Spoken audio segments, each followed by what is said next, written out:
Hi, Catherine Smith here. Welcome to my video on shares versus property and which is best. Presented by myself, a little bit about myself. I've got a number of degrees and diplomas, including in taxation, financial planning, mortgage broking, real estate, justice of the peace, etc., etc. But I think more importantly, I'm a passionate property investor for over 20 years. Having said that, I do want to point out this presentation is not just about property. This is actually a numerical example of the comparison between property and shares. So who are the advisors in the industry? Have the financial planners who are licensed and paid for advising on shares and managed funds. You have the real estate agents who are licensed to sell property but not give any advice. You have the accountants. They're licensed to do tax returns but not advise on either real estate or financial planning matters. Most say do nothing or say nothing at all. Then you have your mortgage brokers. Of course, they're fantastic at getting you a loan for your situation, but not very good at, well, actually they're not licensed to give any advice on property, tax or financial planning matters. So in a nutshell, property and your whole financial direction is one of the largest financial decisions you can make, and there's no one licensed to advise across all fields. Until now, there are associations called the Property Investment Association and PIPA, the Property Investment Professionals Association, both of which are associations for regulated property advisors. It's still not fully licensed and regulated by the government yet, but it's still a step in the right direction. So the confusion between shares and properties come from financial planners spruiking spruiking shares because that's what they get paid on, real estate agents and so-called property experts spruiking property, but neither of them are comparing the two options, and that's what this is about. So we've got to have a look at why property. Pros: low volatility, 7.4% since 2003. It's relatively safer. It doesn't go up and down like the proverbial. There's no margin calls on property. It's tangible. You can touch it, feel it, see it. There's opportunities to add value, renovate, extend, divide. There's high barriers to entry, which means not everyone can just jump in and change the market at a whim. There's tax advantages of property, and there's leverage. But what about shares? They have pros cons too, don't they? Yes, they do. Firstly, diversification. Very easy to diversify shares. Buy a very large portfolio across every different industry and different companies in each industry. Easy. There's tax efficiency of dividends and imputation credits. It's very, very liquid. The transaction costs are very small, particularly with brokerage these days online. You can buy and sell shares for as little as $25. Let's look at the cons. Why not property? High barriers to entry. That is a pro, but it's also a con, because not everyone can just jump in and buy a property tomorrow. It's not liquid. You can't buy it and then expect to sell it at any time soon for a profit. Very high transaction costs. Stamp duty in particular, and then real estate fees getting out. Maintenance costs of properties can be very, very large. There's holding costs as well. Insurance rates, land taxes, etc., body corporate fees. It's very hard. It's much harder to diversify. We do encourage diversification in property, but it's a lot harder to buy a lot of properties in different states. Why not shares? They have their cons too. Volatility is the number one. Particularly over the recent years, we've seen shares go up and down like proverbial. Literally waking up one morning and 20% drop on the share market in a day. Jumps of up and down of 20 points a day. Returns range from plus 45 to minus 38. There's very high interest rates if you're using leverage, and a lot lower loan to value ratio if you are borrowing to buy. There's also margin calls, which basically if the shares drop in value, the bank can come calling for more money. You have to put your hand in your pocket and take money out. If you don't happen to have that money on hand, you can find yourself in serious trouble, and this definitely brought a lot of people down in the GFC. So which is best? Well, it very much is determined on your personal preference and your risk profile and your interest in hobbies.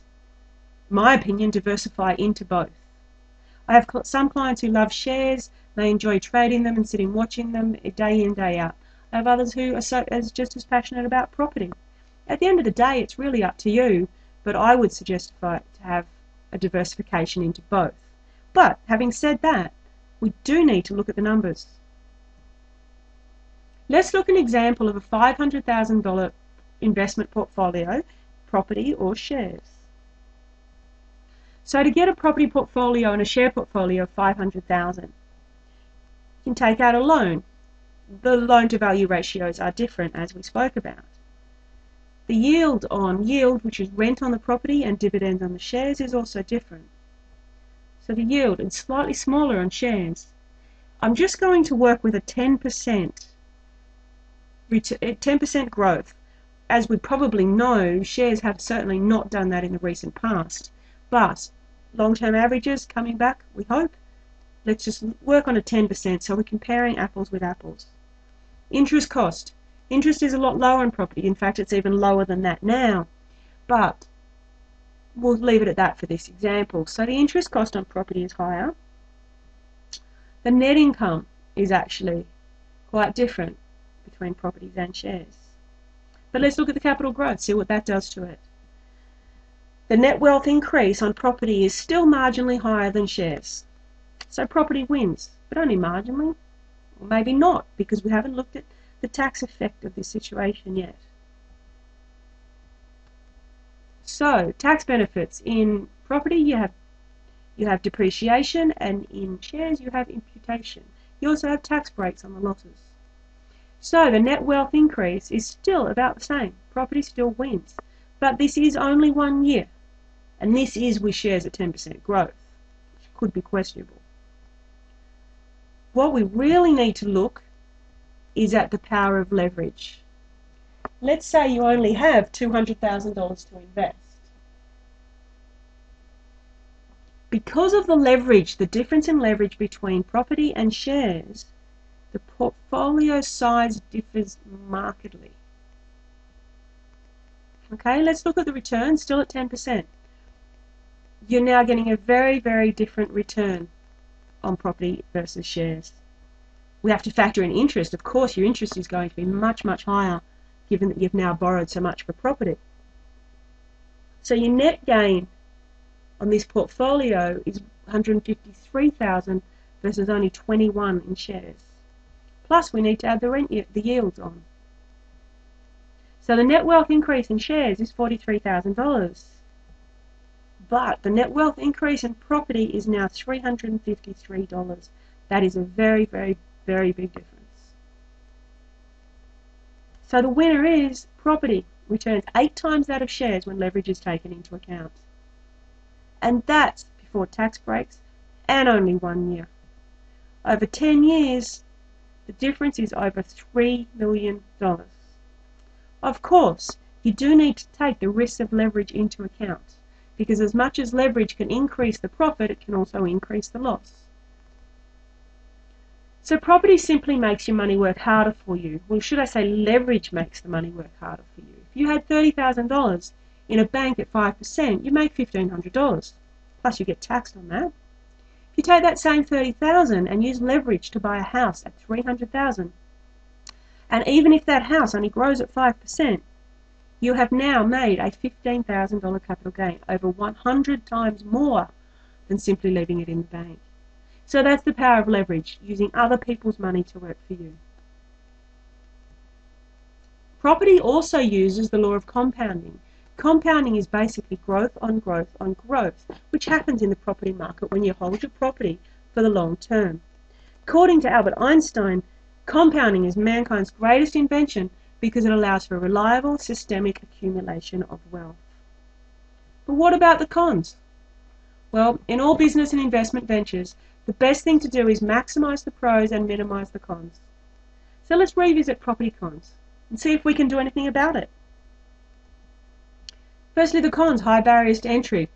Well, hold for a long term. Once you're in, that's great. It's not liquid. Well, hold for the long term.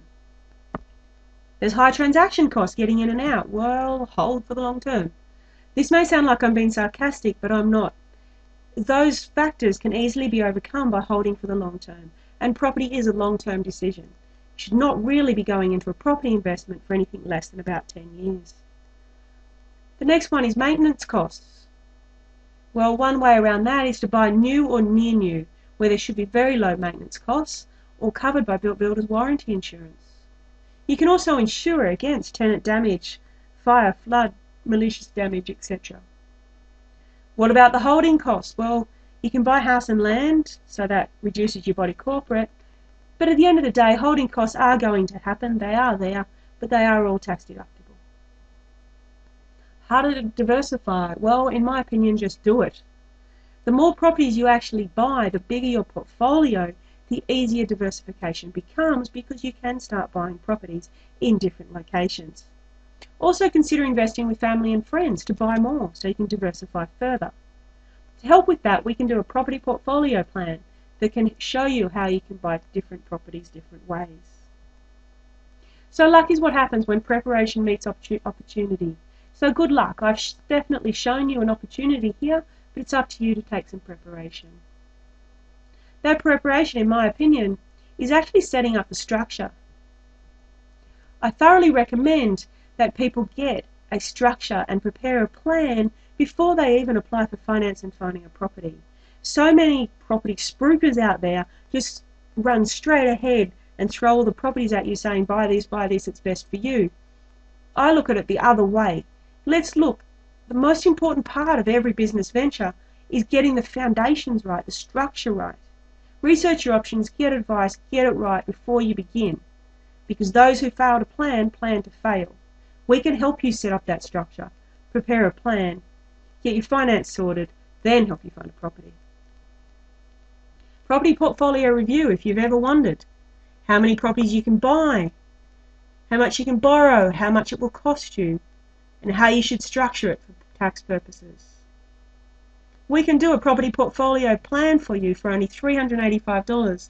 That's a half price discount, and that includes an hour consultation about your plans. You can also download our free report about how to build a property portfolio the right way. The free report reveals the 7 elements to building a successful property portfolio. Last of all, we have quite a number of videos that you can watch in this series. Property versus shares, the one you've just watched, why property, property investment strategies, land tax and properties, finance strategies, tax and rental properties, etc., etc. Ownership structures, companies, trusts, super funds is a very important one to watch as well. So where to from here?